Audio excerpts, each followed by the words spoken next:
El último vídeo en relación a los sistemas de calefacción se centrará en hacer una comparación entre los diferentes sistemas previamente presentados y citaros dos herramientas que os he colgado en Eguela para que podáis hacer unos cálculos de predimensionamiento de los sistemas de calefacción. Estas 6 figuras lo que muestran es cuál sería la figura 1.1, cuál sería la distribución del calor en una estancia de forma ideal, donde tendríamos el calor, la temperatura más elevada en los pies y cómo deberíamos de ir reduciendo hacia arriba, y cuál sería la sensación o la distribución de las temperaturas en el caso de aplicar diferentes sistemas de emisión que hemos comentado anteriormente, bien el suelo radiante, sistema de radiación, convector natural, calefacción por techo o calefacción por pared. Las figuras también muestran un poquito esa sensación, mostrando la parte pro y contra de cada una de ellas. Si hablásemos de calefacción convencional por radiadores, la figura superior, se puede ver que gran parte del calor se pierde por el techo, también por las ventanas, que a nivel de ojo las personas más cercanas al radiador sentirían ese calor, más cercanas al convector natural sentirían ese calor, mientras que la persona que está más alejada o apartada de esos sistemas de emisores pues estaría una sensación de frío, ¿no? Y el calor, como bien sube hacia arriba, pues con lo que comentábamos, perderíamos gran parte del calor desde el techo. Y el suelo, pues permanecería en frío. Sucedería algo similar en el caso de que utilizásemos bombas de calor exteriores con split o proyectores de ese calor en el interior, porque estaríamos perdiendo gran parte del calor por el tejado, por las ventanas. A nivel de ojo, a nivel de cabeza, tendríamos esa sensación de bochorno, pesadez al final, porque nos llega un chorro de aire caliente a la cabeza, mientras que la persona más cercana sufriría ese bochorno y la persona más lejana pues no sentiría ese bochorno y puede que estuviese más en confort. El calor sube hacia el techo y los pies pues mantendríamos fríos. Sin embargo, a la parte izquierda se ve la climatización por suelo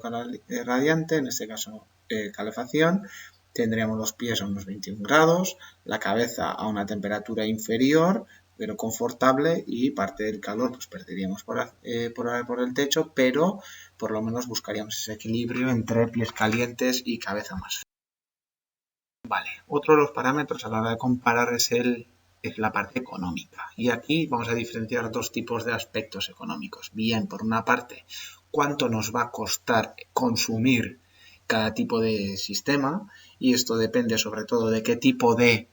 qué tipo de fuente energética vayamos a utilizar, y luego está cuánto nos cuesta la inversión inicial en relación a esa instalación. La primera parte lo que vamos a explicar es cómo influye el tipo de fuente energética a la hora de, es decir, biomasa, gas natural, electricidad, cómo influye en el coste económico.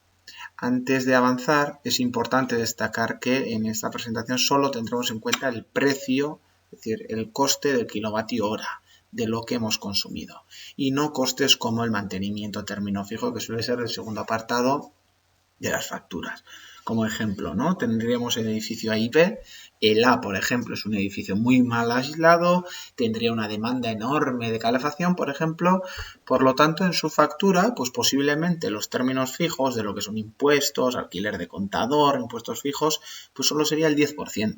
Y lo que es la parte variable, lo que consume, que son kilovatios hora, pues casi podrían ser un 90%. Sin embargo, en una vivienda bien aislada o una vivienda que con muy poco uso, puede que estemos pagando un 40% o más en término fijo, y la parte variable pues que estemos pagando 60 o menos. Entonces es importante saber que aquí vamos a hablar en relación a la parte variable, en lo que consumimos para calor en nuestra casa. Serían los precios que actualmente estamos barajando de las diferentes fuentes. Cuando hablamos de gas natural y biomasa, al final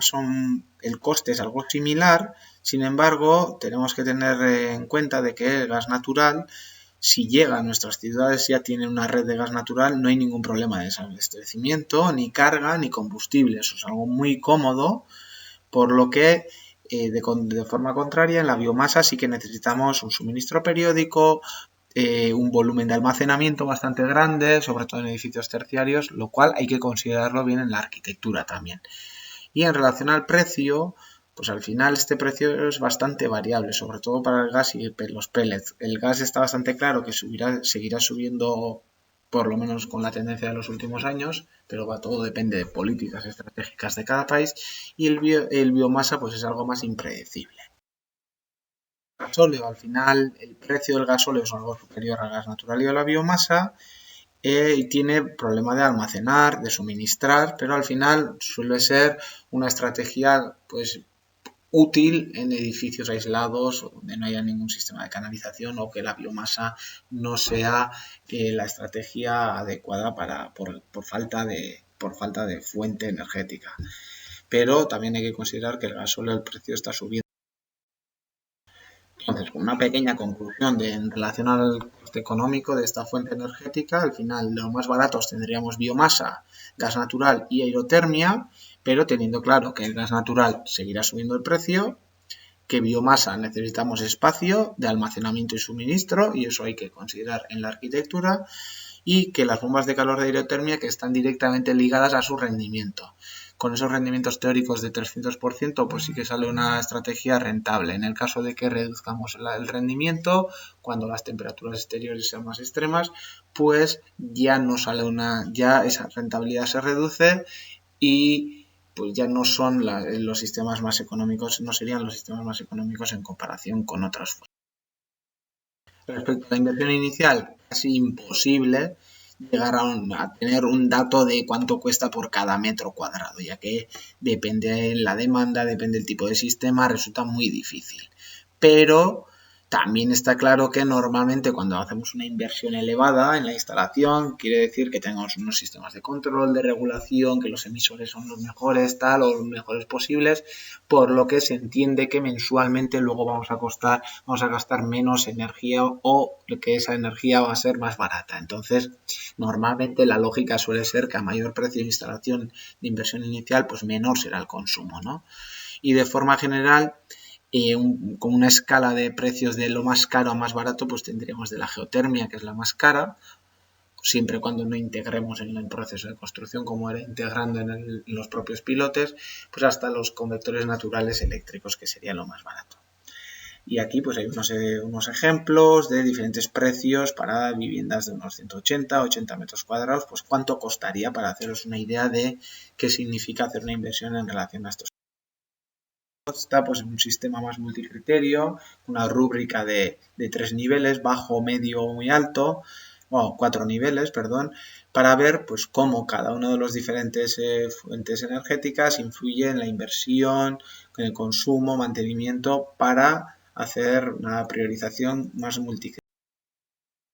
Y para cerrar las instalaciones de calefacción, simplemente comentaros que aparte de poder hacer los cálculos a mano, Neguela diferentes tipos de herramientas que de forma bastante intuitiva, integrando tipo de uso de las viviendas, se puede estimar, en este caso con esta herramienta, se puede predimensionar el número de elementos de sistemas de convector natural de agua, es decir, esta herramienta sería para convección de agua, es decir, radiadores tradicionales con una caldera, pues te permite, utilizando ese tipo de emisores, pues te permite saber cuántos emisores necesitarás. Algo similar te puede hacer esta herramienta donde puedes hacer un predimensionamiento de la